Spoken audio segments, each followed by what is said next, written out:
नमस्कार दोस्तों, आज फिर हम एकत्रित हुए हैं आपके सामने और पितृपक्ष की सबसे पहले बहुत बहुत बधाई। और आपके पितृ प्रसन्न हो और माँ भगवती की कृपा पर सदैव बनी रहे और आपके पितृ तृप्त हो जाएं और आपके ऊपर उनकी अनुकंपा हमेशा बरसती रहे और दिन दुगना रात चौगुना आप तरक्की करते रहें। तो आज हम लोग इस श्राद्ध पक्ष के तिथि को जानेंगे और इस साल जो 2021 में पितृपक्ष दोस्तों, जो कि भादों की पूर्णिमा से लेकर के आश्विन महीने के कृष्ण पक्ष के अमावस्या तक रहेगी, यानी 20 सितंबर से लेकर 6 अक्टूबर तक, जो 6 अक्टूबर को अमावस्या हो रही है, वहाँ तक यह निरंतर श्राद्ध पक्ष निरंतर 16 दिनों तक चलता रहेगा। और इन 16 दिनों में ही आपको श्राद्ध के निर्मित आपको पितरों को प्रसन्न करने के लिए दोस्तों आपको लगातार यह कार्य करना है, जिससे कि आपके पितर आपके ऊपर प्रसन्न होंगे, पितृ दोष आपके समाप्त हो जाएंगे। तो क्या ऐसा करें जिससे कि आपके पितृ प्रसन्न हो और उनकी पूरा आशीर्वाद आपके जीवन पर बरसता रहे और हमेशा आपकी तरक्की, आपके जीवन में जो कार्य नहीं हो रहा है, बहुत दिनों से जो अटका पड़ा हुआ है, यह सब संकेत जो है दोस्तों, आपके अगर पितृ प्रसन्न हैं तो आपके कार्य जीवन में कभी कोई रुकेंगे नहीं और वो होते चले जाएंगे। तो आपके जीवन में अगर ये 7 संकेतों के बारे में आज मैं बात करूंगा, जिससे कि अगर ये 7 संकेत मिलने लगे इन पितृपक्षों के अंदर, तो समझ लीजिए कि आपके पितृ आपके ऊपर प्रसन्न हैं। वो क्या क्या 7 संकेत हैं उसके बारे में आज हम लोग बात करेंगे। अगर दोस्तों इन पितृपक्ष के दौरान अगर ऐसा कोई कार्य जो काम अटका हुआ है और कोई वरिष्ठ व्यक्ति के द्वारा, कोई बुजुर्ग व्यक्ति के द्वारा वह कार्य अगर हो जाता है दोस्तों, तो हमें समझना चाहिए कि पितृलोक की कृपा हमारे ऊपर हो रही है। अचानक यह कार्य कैसे हो गया, किस तरह हो गया, तो जरूर आपके पितृ आपके ऊपर प्रसन्न है कि यह कार्य जो अटका हुआ कार्य है वह हो गया। तो दोस्तों यहाँ मैं दया की बात करूंगा, अगर आपके पितृ आप पर प्रसन्न है तभी यह कार्य होगा, ऐसे यह होने वाला नहीं था। दूसरा, अगर संकेत में वाहन बोलूं तो उसमें वाहन खरीदने का मौका, जैसे मान लीजिए कोई आप वाहन खरीदना चाहते थे बहुत दिनों से, लेकिन वह कार्य नहीं हो रहा था। अगर आप घर खरीदना चाहते थे, वह कार्य नहीं हो रहा है, तो वाहन और गृह दोनों अगर आपको इस पितृपक्ष में प्राप्त हो गया तो समझ लें कि यह दूसरा संकेत है कि आपके पितृ आपके ऊपर प्रसन्न हैं और आपके लिए चलने के लिए वाहन दे दिया उन्होंने और रहने के लिए घर दे दिया। यानी जीवन में रोटी कपड़ा मकान, इसका बहुत बड़ा महत्व है दोस्तों। तो आपको चलने के लिए वाहन भी मिल गया और उसके साथ साथ घर में एक अच्छा घर मिल गया। तो ये जरूर हमारे पितृ हमारे ऊपर प्रसन्न हैं, तभी उनकी कृपा हुई है। तीसरा संकेत का मैं बात करूंगा, जो दबा हुआ पैसा है दोस्तों, बहुत दिनों से अटका हुआ था, कोई व्यक्ति आपको नहीं दे रहा था, वो अगर दे दे इन पितृपक्ष में तो समझ लें कि आपके पितृ की दया आपके ऊपर बरस रही है। चौथा अगर संदेश जो हमें मिलता है और संकेत मिलता है वह क्या है, नौकरी, व्यापार, कारोबार आपका ठप पड़ा हुआ है। कहीं भी आप जा रहे हैं आपकी नौकरी टल जा रही है, आपको नौकरी नहीं मिल रहा है। और इन लॉकडाउन्स के मैं विषय में जो बात करूंगा दोस्तों, बहुत सारे लोगों का नौकरी चला गया। अगर इसी के दौरान पितृपक्ष के दौरान आपको नौकरी मिल जाती है तो मैं कहूँगा कि दोस्तों यहाँ आपके पितृ जरूर प्रसन्न होंगे, तभी आपको इतने खराब समय में, जबकि आपको आपकी नौकरी चली गई थी तो नौकरी प्राप्त हो गई। तो जरूर इसका मतलब है कि आपके पितृ आपके लिए सोच रहेंगे कि हमारा यह सदस्य है और हमारे घर का यह परिवार है जो गरीबी में जी रहा था, तो इसको हमें नौकरी दिलाना चाहिए। तो जरूर आपके पितृ आपके ऊपर प्रसन्न है, तभी आपको नौकरी मिल रही है। पांचवा जो संकेत आपको मिले, अगर कोई लड़का लड़की का विवाह नहीं हो रहा है आपके घर में,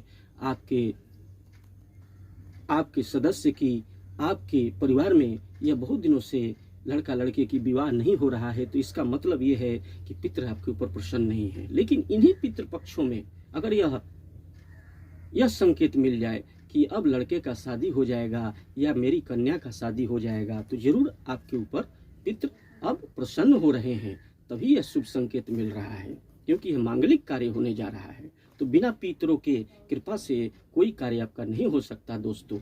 इसलिए पितृ को इन श्राद्ध पक्ष में पिंडदान और जल तर्पण करें और उनका ध्यान करें, क्योंकि इन 16 दिनों में वो आसपास ही आपके हवा के रूप में आपके अगल बगल वो आते हैं और उनकी आशा लगी रहती है। तो जरूर उन्हें जल दें और तिल गुड़ और अरवा चावल हाथ में लेकर के उन्हें जल जरूर दें, जिससे कि वो तृप्त हो जाएंगे। और ब्राह्मण को भोजन जरूर कराएं, गाय को जरूर खिलाएं, कुत्ते को भी खिलाएं और साथ साथ जितने जीव जंतु हैं, चींटी हैं, उनको भी अन्न दें। और उसके साथ साथ आप कौवे को भी खिलाएं, यानी पशु पक्षियों को भी खिलाएं, जिसके माध्यम से आपके जो पितृ हैं उसे ग्रहण करते हैं और उनकी यहाँ पर तृप्ति होती है। तो दोस्तों 6वां संकेत मैं बताऊंगा, जो कि संतान की प्राप्ति है। दोस्तों अगर संकेत मिल रहा है कि संतान की प्राप्ति जो इतने दिनों से नहीं हो रही थी, अगर इन्हीं के दौरान आपको संकेत मिले कि संतान की आशा आ जाए आपके जीवन में, तो समझ लीजिए कि पितृ की कृपा हो रही है। अगर आपका लड़का 7वां जो संकेत आपको मैं बताने जा रहा हूं, आपके लड़का बहुत कमजोर है, वह लड़का जो पढ़ाई में बहुत ही कमजोर था, लेकिन अब उसका मन लग रहा है पढ़ाई में, इसका मतलब इन पितृपक्षों में अगर आपका लड़का भी प्रोग्रेस कर रहा है, अगर आगे बढ़ रहा है, इसका मतलब पितृ की कृपा आपके ऊपर बरस रही है। कोई आप सामान नहीं खरीद पाते थे, छोटे छोटे सामान नहीं खरीद पाते थे, लेकिन अब आप एक एक करके सब सामान आपके जरूरत की सामानें आप खरीद रहे हैं। जैसे इलेक्ट्रॉनिक सामान हैं, कोई भी सामान आपके घर में जो नहीं खरीद पा रहे थे और इन्हीं समय में आप खरीद रहे हैं, इसका मतलब है कि आपके जीवन में आपके पितरों की कृपा हो रही है। अगर आपके सपने में दोस्तों यह संकेत मिल रहा है कि नाग देवता आपके सपने में आ रहे हैं, इसका मतलब भी है कि पितृ आपको दर्शन दे रहे हैं और खुश हैं आपके ऊपर। दूसरा संकेत, आपके कोई भी सदस्य जो पहले आपके घर में था अब नहीं है, किंतु वो पितृ हो चुका है और वो दर्शन देके कहे कि यह कार्य करो, तुम्हारा कार्य हो जाएगा, इसका मतलब कि पितृ आपसे जुड़ चुके हैं और आपका कार्य करवाना चाहते हैं। उनकी शुभ कृपा आपके ऊपर बरसने वाली है। यानी सपना का दिखना भी, पितरों का सपने में दिखना भी एक बहुत बड़ा संकेत है दोस्तों। मांगलिक कार्य का होना, शुभ कार्य का होना, ये सभी जो हमारे पितरों के खुश होने का ही संकेत है। तो ये 7 संकेत मैंने आपको बताया। इसमें क्या क्या करना चाहिए दोस्तों? इनकी शांति के लिए गौ माता को आप रोटी जरूर खिलाएं, गुड़ खिलाएं। उसके साथ साथ आपको चींटियों को भी खाना खिलाना है, मछलियों को भी आप छोटे छोटे टुकड़े बना करके, यानी आटा के टुकड़े बनाकर जल में प्रवाहित करें, जिससे कि मछलियां जो हैं वहां पर उसे ग्रहण करेंगी और उससे आपको जो है तृप्ति मिलेगी, आपके पितरों की तृप्ति मिलेगी और प्रसन्न हो जाएंगे और आपको आशीर्वाद देंगे। सबसे बड़ी बात, ब्राह्मण को दक्षिणा दें, उनको वस्त्र दें, जरूरतमंदों को खाना खिलाएं और उसके साथ ब्राह्मण को भोजन जरूर कराएं। ब्राह्मण भोजन दोस्तों, ब्राह्मण भोजन के द्वारा ही आपके जो पितृ हैं तृप्त होते हैं। उनको आप अन्न खिलाते हैं तो पितरों को अन्न प्राप्त होता है, आप उनको जल पिलाते हैं तो दोस्तों उनको जल प्राप्त होता है। इन 16 दिनों के दौरान ये सब आपके पितरों को खुश करने का और उनको प्रसन्न करने का एकमात्र अवसर होता है दोस्तों। जब आपके समीप वो आते हैं इन 16 दिनों में, आपके घर के जो पितृ हैं, जो पितृ देवता हैं, वो आपके समीप आते रहते हैं, विचरण करते रहते हैं, जो उनकी आशा लगी रहती है कि आप उन्हें तृप्त करेंगे, आप उन्हें जल देंगे। लेकिन अगर जो पितृ इन 16 दिनों में घुरते घुरते उनको उनके जो सदस्य, घर के जो सदस्य होते हैं, अगर नहीं करवाते हैं तो वो लोग घुर करके और त्राहि त्राहि करते हुए इस पृथ्वी से चले जाते हैं और उनका आशीर्वाद कभी आपको मिल नहीं पाता और इससे पितृदोष लग जाता है। यानी नहीं करने से, पितरों को तर्पण नहीं करने से बहुत बड़ा जो आशीर्वाद उनसे मिल सकता था वो आपको नहीं प्राप्त होता है दोस्तों, और कोई भी कार्य आपका सफल नहीं हो पाता। लेकिन अगर ये सारे काम अगर इन पितृपक्ष में आप भोजन कराते हैं, ब्राह्मणों को भोजन कराते हैं, चींटियों को अन्न डालते हैं, कौवे को, पक्षी को, गाय को खाना खिलाते हैं तो वो सारा उन्हें मिलता है, उनकी आत्मा तृप्त होती है, पितृ प्रसन्न हो जाते हैं।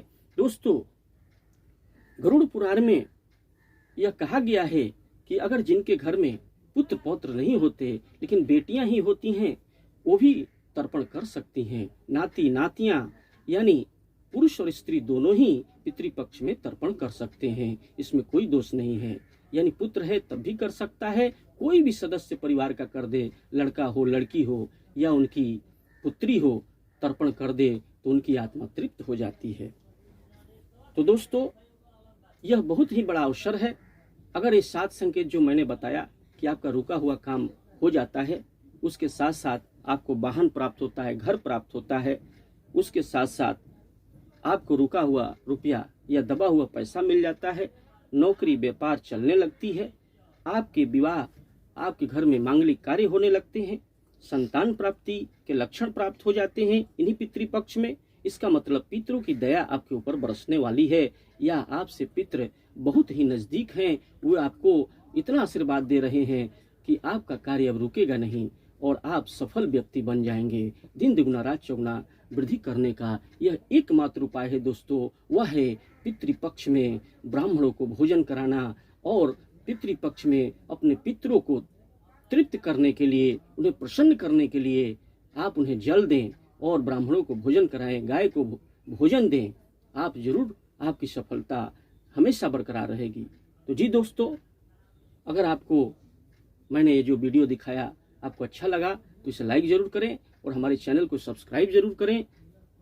और मैं आशा करता हूँ और मेरा आशीर्वाद हमेशा आपको सदैव बरसता रहे और माँ भगवती की भी कृपा रहे और आपके पितृ आपके ऊपर प्रसन्न हो और आपका कार्य सफल हो जाए। इसी आशाओं के साथ, इसी आशीर्वाद के साथ मैं पंडित दीनानाथ चौबे आपसे विदाई लेता हूँ। फिर मिलूंगा एक नए विषय वस्तु के साथ। तब तक ओम नमः शिवाय, ओम नमः शिवाय।